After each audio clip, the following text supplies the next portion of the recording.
All right, guys, so we finally got our brackets in here. This is the one that it comes with. Seems like it's PLA. Not a huge fan of this just because of how much it can flex. And it's underneath the car, especially here in Arizona. I don't know, I just feel like it could potentially melt. So I made my own. This is out of plastic also. Few revisions though. So it's completely flat, unlike this one that's got a little curve to it.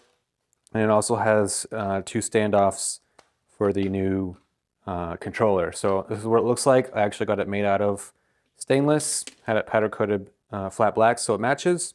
And you can see it still goes underneath this one and it bolts through. So that's good. I've got a tiny little spacer in here. Basically it allows everything to remain flat. And then they got the little two standoffs for the third controller. I also added a little pigtail here. Typically, wiring harness clips in somewhere around here, but now it'll clip on here. So just gives it a spot for the push pin to go through. There's no bolts there.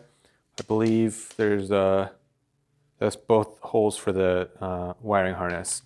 So you get a mounting bolt here and then that mounting bolt there. So we'll go ahead and get this installed and then we'll start wrapping up on the wiring so that way we can drop the tank in. All right, so this is what we're looking at with the bracket installed. You can see all three controllers there. Got all the wires zip tied up nice and neat. We've got our vent hose here, connector there.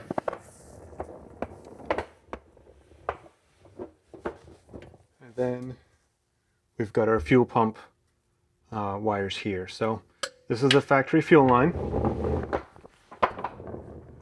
Everything is ran as normal. We've got the 12-volt wire running alongside the main harness, which is going to go all the way up front and get connected to the fuse box.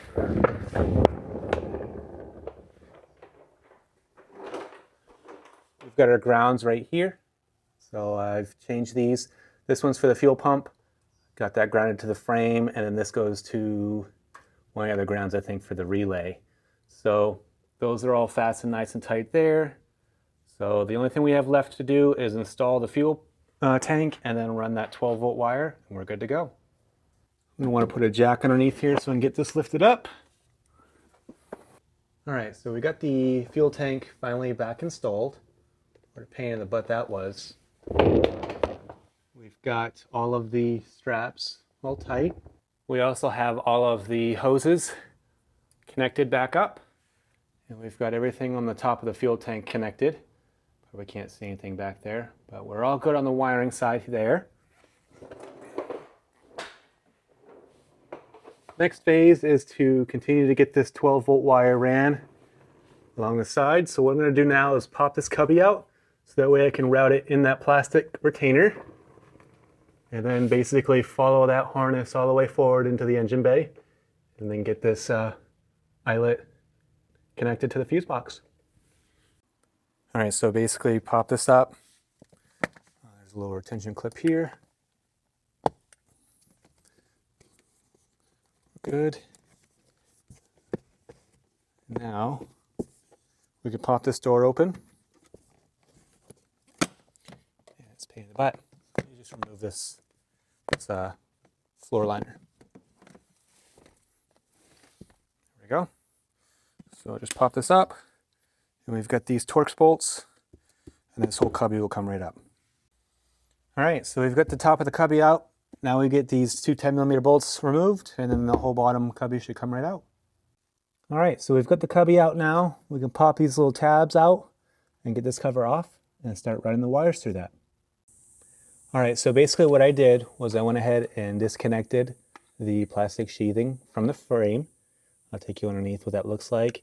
And I only disconnected the top or the bottom clips so I could run the harness inside. So let's hop underneath and I'll show you what that looks like. All right, so here's the protector. You've got some clips behind. You've got one Christmas tree clip there, 3, 4 total clips plus that Christmas tree. You are going to have some tape on the ends, so you're going to want to cut the tape off. Don't cut the protective sheathing. I'm going to leave that intact, but basically I ran the wire. I don't know if you can see that little wire right there inside. And we'll close this back up. We'll tape the ends up, and then we'll continue running the power wire along the factory harness. All right, so we've got both sides taped up with Tessa tape. So we'll go ahead and clip this back into place and continue running the rest of the wiring. All right, so we got the cubby back installed. I had to take a little bit extra time and vacuum. Try to leave things better than how I found them. So clean all this up, got this back installed. Go ahead and get the floor mat back in here, and we should be wrapped up for inside. All right, so basically I ran it alongside the factory side steps wiring, and then I ran it right there. You can see my fuse. There is a cover for that, so that's easily accessible, and routed down.